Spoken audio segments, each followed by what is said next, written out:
మోడీకి సంబంధించినటువంటిది నిన్న ఢిల్లీ ఎయిర్పోర్ట్కి సంబంధించి ఏదైతే అది కూలిందో దాని గురించి మాట్లాడుకున్నాం. అందులో మోడీ ప్రభుత్వానికి పెద్ద దెబ్బ ఇది. ఎందుకంటే ఢిల్లీ ప్రపంచానికి సంబంధించి భారత రాజధాని. అట్లాంటి రాజధానిలోని ఎయిర్పోర్ట్లు ఇట్లా జరగడం అంటే ప్రపంచం మొత్తం చూస్తుంది. అది సిగ్గుచేటైనటువంటి వారు. అందులో ఎయిర్పోర్ట్లు అంటే కేంద్ర ప్రభుత్వ ఆధీనంలో ఉంటాయి. అయితే దాని మీదన వీళ్ళు లెక్క చెప్పేది ఏంటంటే అది 2009లో కట్టినటువంటిది. ఢిల్లీ ఎయిర్పోర్ట్ భాగాన్ని 2009లో కాంగ్రెస్ పార్టీ ప్రభుత్వం నిర్మించింది.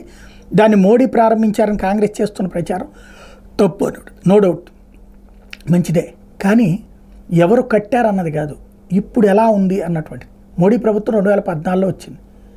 ఆ తర్వాత నుంచి మెయింటెనెన్స్ సక్రమంగా లేదు అంటే ప్రభుత్వం అంతే కదా బాధ్యత. ఎవరు అధికారంలో ఉంటే వాళ్ళదే తప్పు అవుతుంది. 2009లోనే కూలితే వాళ్ళది తప్పు అవుతుంది, ఇప్పుడు కూలితే మనదే తప్పు అవుతుంది. ఇప్పుడు ఒక మనిషి ప్రాణాలు కోల్పోయారు, అట్లాగే దేశం పరుగు పోయింది.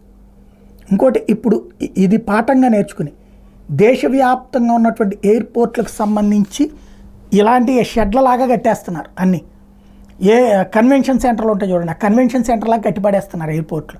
తక్కువ ఖర్చు బోలెడు సంపాదన అన్నటువంటి విధంగా ఉంది.